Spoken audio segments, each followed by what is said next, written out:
Christ Triumphant, a devotional of Ellen G. White. February 14. Enoch kept God's law. Genesis 6 verse 5, New Revised Standard Version. The Lord saw that the wickedness of humankind was great in the earth, and that every inclination of the thoughts of their hearts was only evil continually. God had a church when Adam and Eve and Abel accepted and hailed with joy the good news that Jesus was their Redeemer. They realized as fully then as we realize now the promise and the presence of God in their midst. Wherever Enoch found one or two who were willing to hear the message he had for them, Jesus joined with them in their worship of God.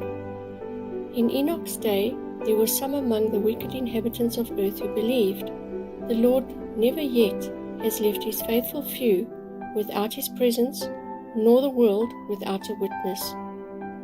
Enoch was a public teacher of truth in the age in which he lived. He taught the truth, he lived the truth, and the character of the teacher who walked with God was in every way harmonious with the greatness and sacredness of his mission. Enoch was a prophet who spake as he was moved by the Holy Ghost. He was a light amid the moral darkness, a man who walked with God, being obedient to God's law that Satan had refused to obey, that Adam had transgressed, and that Abel had obeyed, and because of his obedience, been murdered over.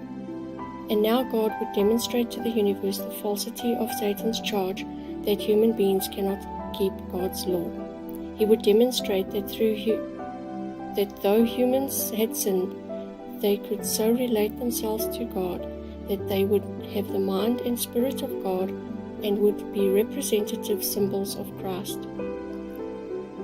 This holy man was selected of God to denounce the wickedness of the world and to evidence to the world that it is possible for a person to keep all the law of God.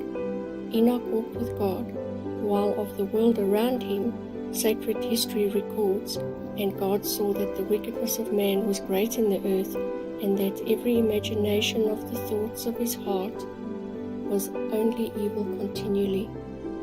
Enoch's righteous life was in marked contrast to the wicked people around him. His piety, his purity, his unswerving integrity was the result of his walking with God, while the wickedness of the world was the result of their walking with the great deceiver.